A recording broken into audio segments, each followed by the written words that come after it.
Hello students, welcome to all in my YouTube channel R K English classes.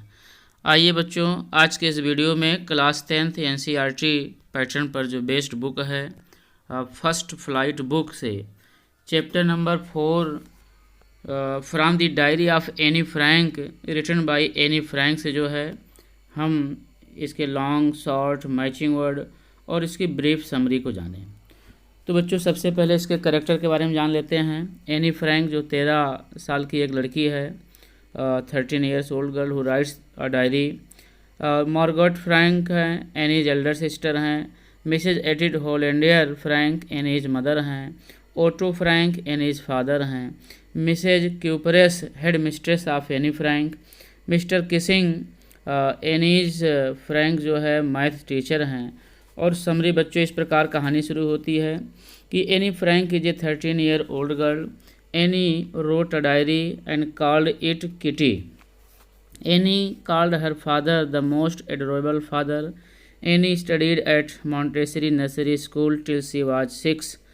At her farewell, Annie and her headmistress, Mrs. Cooperess, had tears in their eyes. Annie had great love for her grandmother. Then she writes her day in the school when the teachers were going to tell the results. All the students were afraid. Annie was also worried about math. Mr. Kissing was always annoyed by her talkative nature, so he used to give her extra homework as punishment. Once she was given an essay on the topic a chatterbox. She wrote 3 pages. Mr. Kissing read it essay and laughed on it. तो बच्चों जो है once more she was given to write an essay on quake said mistress chatterbox, and Annie wrote it also with the help of her friend whose name was Sunny. The poem was about 3 baby ducklings, their father and mothers. The baby swan killed the baby ducklings because they quaked too much. Mr. Kissing took the joke in the right way, and since then Annie was allowed to talk. So बच्चों जो है this was the summary. I hope जो है आप कहानी को कुछ ना कुछ समझे होंगे। तो बच्चों, आप वीडियो को जो है अंत तक देखें, वीडियो को लाइक करें, शेयर करें, नए बच्चे चैनल को जो है सब्सक्राइब करें। अब बच्चों, आपके लिए जो है इस चैप्टर से from the diary of Anne Frank से सबसे पहले आइए हम महत्वपूर्ण पैसेज को देखें, उस पर आधारित जो है प्रश्न को देखें, उसके उत्तर को समझें। तो बच्चों, आपके राजीव प्रकाशन वाली जो बुक है उसका जो पहला पैसेज है वो इस प्रकार से शुरू होता है। Now I am back to the point dot dot dot ordinary everyday things. बच्चों, this is the first passage for comprehension in your text book. तो इस पर आधारित बच्चों प्रश्न जो पहला है कि what prompted her to keep a diary, अर्थात बच्चों किसने जो है एनी फ्रैंक को डायरी रखने के लिए जो है प्रॉम्प्टेड मीन्स प्रेरित किया, इंस्पायर्ड किया, किस बात ने, किसने। तो बच्चों इसका जो करेक्ट आंसर बनेगा कि thinking other things like able to change prompted her to keep a diary. The other reason was that she had no friend, अर्थात बच्चों दूसरी चीज़ों को बदल सकने के कारण जो है उसने डायरी लिखना शुरू किया। और जो दूसरी बात थी, दूसरी रीज़न थी कि उसके पास कोई जो फ्रेंड नहीं थे, ट्रू फ्रेंड नहीं थे। आपने पाठ को पढ़ा है, समझा है कि Anne Frank had no friend, this is why she wants to write diary and she wrote it also. तो बच्चों, आई होप जो है पैसेज नंबर 1 का फर्स्ट क्वेश्चन उसका आंसर हिंदी इंग्लिश में आपको भली भांति समझ में आ गया होगा। इसी क्रम में पहले पैसेज का दूसरा प्रश्न आप सभी बच्चों के लिए स्क्रीन पर कि what will no one believe, अर्थात जो है नो वन बिलीव व्हाट, कोई क्या विश्वास नहीं करेगा। प्रश्न की जो हिंदी है बच्चों, passage number 1 question number 2, what will no one believe, कोई क्या विश्वास नहीं करेगा। इसका उत्तर होगा no one will believe that a 13 year old girl is completely alone in the world. कोई इस बात पर विश्वास नहीं करेगा कि 13 साल की एक लड़की इस संसार में अकेली है। तो बच्चों आई होप जो है क्वेश्चन नंबर 2 भी आपको समझ में आ गया होगा। इसी क्रम में कंप्रहेंशन पैसेज फॉर कंप्रहेंशन का जो पहला पैसेज उसका तीसरा प्रश्न देखिए कि to how many people she can call friends, अर्थात जो है वह कितने लोगों को जो है अपना मित्र बुला सकती थी या कह सकती थी। तो बच्चों पैसेज के आधार पर आप देखेंगे तो इसका उत्तर बनेगा कि she can call friends about 30 people, लगभग वो जो है 30 पीपल को 30 लोगों को अपना वो फ्रेंड कह सकती थी। एनी फ्रैंक जो है 30 लोगों को अपना दोस्त कह सकती थी, सहेली या मित्र जो भी आप जाने कह सकती थी। तो बच्चों इस प्रकार से जो है पहले पैसेज का तीसरा प्रश्न भी आप लोगों को ज़रूर समझ में आया होगा। ये जो है इसका उत्तर बच्चों पैसेज में सब छिपा रहता है, आपको जो है प्रश्न के हिसाब से उत्तर ढूंढना होता है। तो पहले पैसेज का चौथा प्रश्न बच्चों देखिए कि to which time did she consider good time, अर्थात किस समय को एनी फ्रैंक जो है सबसे उपयुक्त समय मानती थी या समझती थी। तो बच्चों being with friends she considered good friend, अर्थात जब भी वह अपने दोस्तों के साथ होती थी उसी समय को अपना अच्छा वो समय मानती थी। तो बच्चों ये रहा पहला पैसेज, उसका चारों प्रश्न चारों उत्तर। अब बच्चों आइए हम इस पार्ट से जो है महत्वपूर्ण शॉर्ट आंसर टाइप क्वेश्चन उसके उत्तर को समझें। तो आप सभी बच्चों के लिए इस पार्ट का जो सबसे महत्वपूर्ण पहला प्रश्न है स्क्रीन पर है, describe Annie's feeling about having a diary, अर्थात डायरी लिखते हुए एनी की भावनाओं के बारे में आप डिस्क्राइब करें, वर्णन करें, बताएं। इसका उत्तर बच्चों इस प्रकार से है कि any feels it is silly for a 13 years old girl to have a diary, as it would seem she has many friends and other people to talk, but in reality she feels very lonely in the world, so she अंतिम line बच्चों, so she wishes her diary to become a friend, अर्थात any को लगता है कि 13 साल की एक लड़की जो है डायरी लिखे ये मूर्खतापूर्ण है, क्योंकि उसे लगता है कि इसके कोई दोस्त और अन्य लोग हैं जिनसे बातें की जा सकती है, लेकिन वास्तव में वह लिखती है कि वह पूरी दुनिया में बहुत अकेला महसूस करती है, इसलिए वह अपने डायरी को अपना दोस्त जो है बनाने की इच्छा रखती है। तो बच्चों पहला प्रश्न आपको समझ में आया होगा। नाउ जो है क्वेश्चन नंबर 2 देखिए, why does Anne think that a paper has more patience than people. बच्चों इस पार्ट का ये बहुत ही इम्पोर्टेंट प्रश्न है, एकदम उम्मीद रखिए कि ये प्रश्न जो है आ सकता है बोर्ड एग्ज़ाम में। तो इसका हिंदी बच्चों, एनी क्यों सोचती है कि कागज़ जो हैं पेपर हैं उसमें लोगों से ज़्यादा जो है धैर्य होता है। इसका बच्चों उत्तर इस प्रकार से है कि Anne thinks that paper has more patience than people because it listen to her more patiently, it does not react like people, she can also confide her all secrets in her diary. अर्थात बच्चों any का मानना है कि लोगों की तुलना में कागज़ में अधिक धैर्य होता है, क्योंकि यह उसे बहुत ही धैर्यपूर्वक जो है सुनता है और अन्य लोगों की तरह ये कोई रिएक्ट नहीं करता है। जैसे लोगों से बात करिए तो लोग आपकी बातों पर रिएक्ट करेंगे, प्रतिक्रिया करेंगे, और डायरी आपसे जो है ऐसा कुछ नहीं करेगी, और इसीलिए जो है शी कैन आल्सो कन्फाइड, और वो अपनी डायरी में जो है अपने सभी रहस्यों को जो है लिख सकती है, छिपा सकती है। तो इस प्रकार से बच्चों जो है हम कह सकते हैं कि कागज़ में लोगों से ज़्यादा जो है धैर्य होता है। तो बड़ा ही अच्छा प्रश्न था बच्चों, बोर्ड में आने लायक।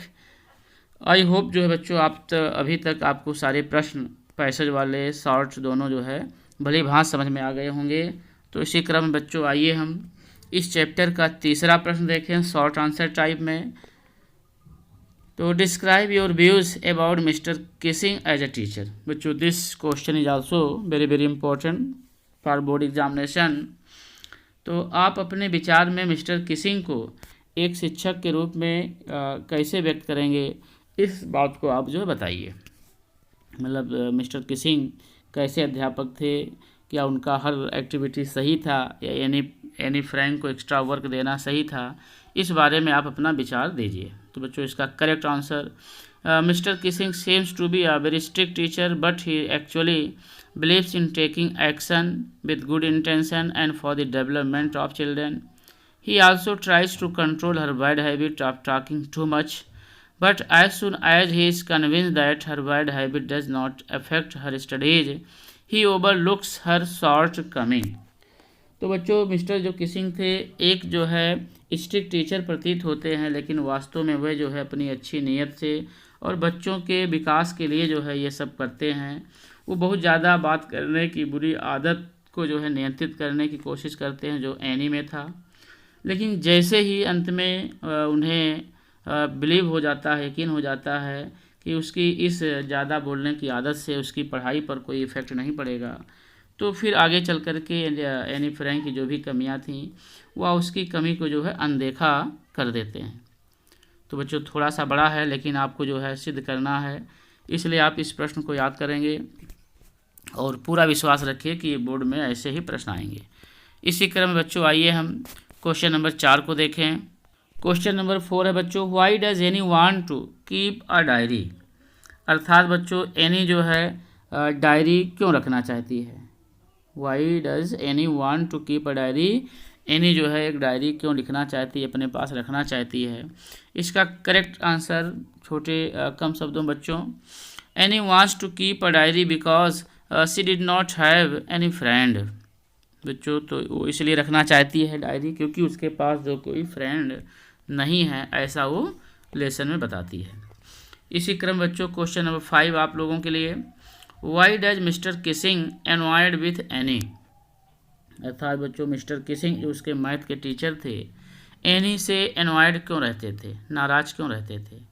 तो बच्चों जो कहानी आप सुने समझ गए हैं कि एनी जो है, एनी के अंदर एक ज़्यादा बोलने की जो क्वालिटी थी इससे वो हमेशा नाराज़ रहते थे। तो इसका करेक्ट आंसर बनेगा, any talked so much during lessons so mister Keesing was annoyed with any. Any की जो एक क्वालिटी थी, डिमेरिट भी कह सकते हो, कि क्लास के दौरान, लेसन के दौरान एनी बहुत ज़्यादा बोला करती थी।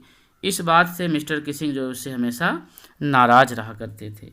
लेकिन बाद में आपने देखा बच्चों कि जब उनको लगा कि इससे उसके पढ़ाई पर कोई असर नहीं पड़ेगा, तो फिर मिस्टर किसिंग का जो है माइंड चेंज होता है। तो बच्चों आई होप जो है आपको इस सारे 5 प्रश्न उसका उत्तर भली भांति समझ में आ गया होगा। इसी क्रम में बच्चों अब आइए हम इस पार्ट का लॉन्ग आंसर टाइप क्वेश्चन भी देख लें। तो बच्चों इसका जो लॉन्ग बन रहा है ज़्यादा इम्पोर्टेंट, वो जो है give a brief sketch of Anne Frank. अर्थात एनी के चरित्र का जो है चित्रण जो है संक्षिप्त में करिए।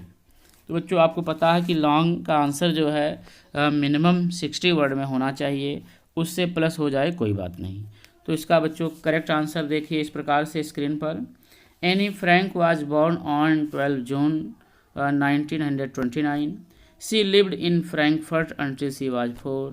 Her father immigrated to Holland in 1933. Her mother also went with him to Holland in September. Margot was her elder sister. Annie was very smart and intelligent girl. She felt lonely because she did not have any friend. She was strongly attached with her grandmother even after her death. Thus we can say that Annie was a smart, talkative and intelligent girl. She convinced her angry teacher by her arguments. तो बच्चों I hope जो है long आपको समझ में आया होगा। आइए हम जो है इस लॉन्ग के हिंदी को भी समझ लें ताकि जो है there will be no confusion at all. तो एनी फ्रैंक जो है का जन्म 12 जून 1929 को हुआ था। वो जो है 4 साल तक या 4 साल होने तक जो है फ्रैंकफर्ट नामक स्थान पर रहती थी। उसके पिता जो है 1933 में हॉलैंड को इमिग्रेटेड मीन्स चले जाते हैं और उसकी माँ भी सितंबर के महीने में उनके साथ चली गई। मार्गॉट एनी फ्रैंक की बड़ी बहन थी और एनी फ्रैंक आपने पाठ को देखा, पढ़ा, समझा कि शुरू से ही जो है वेरी स्मार्ट और इंटेलिजेंट गर्ल थी। एक बात है उसके बारे में कि शी फेल्ट लोनली, वो जो है हमेशा अकेला महसूस किया करती थी because she did not have any friend, क्योंकि उसे लगता था कि उसका कोई जो है रियल फ्रेंड नहीं है, ट्रू फ्रेंड नहीं है जिससे वो अपनी बातों को शेयर करे। इसीलिए बच्चों जो है वो she wrote a diary. She was strongly attach with, वो अपनी जो है ग्रैंड मदर के प्रति बड़ी जो है स्ट्रांगली अटैच थी। इवन आफ्टर डेथ, मतलब ग्रैंड मदर के मरने के बाद भी जो है बच्ची वो उससे जुड़ी रहती है। क्योंकि अपने जन्मदिन पर आपने देखा होगा कि एनी फ्रैंक अपने जन्मदिन पर अपनी दादी माँ के लिए भी मोमबत्ती बर्न करती है। तो इन सारी बातों को 10 वीकेंड से इस प्रकार से हम कह सकते हैं कि एनी फ्रैंक जो है एक स्मार्ट गर्ल, टॉकटेटिव और इंटेलिजेंट गर्ल थी। She convinced her angry teacher by her arguments, और वो बेचारी अपनी जो है एंग्री टीचर को अपने आर्गूमेंट से उसको जो है खुश कर देती है, और जो भी उसको काम मिलता है उसको करती है। तो इस प्रकार से बच्चों ये लॉन्ग रहा, आई होप जो है आपको समझ में आया होगा। अब आइए बच्चों इसी क्रम में मैचिंग वर्ड देख लें। बच्चों अप्रोच से ही मैचिंग वर्ड आना है। इस साल बच्चों केवल 3 शब्द आएंगे और तीनों को आप मैचिंग करोगे, सामने सामने लिखोगे, ज़्यादा अच्छा रहेगा। लेकिन आपके लिए बच्चों यहाँ 4 शब्द हैं।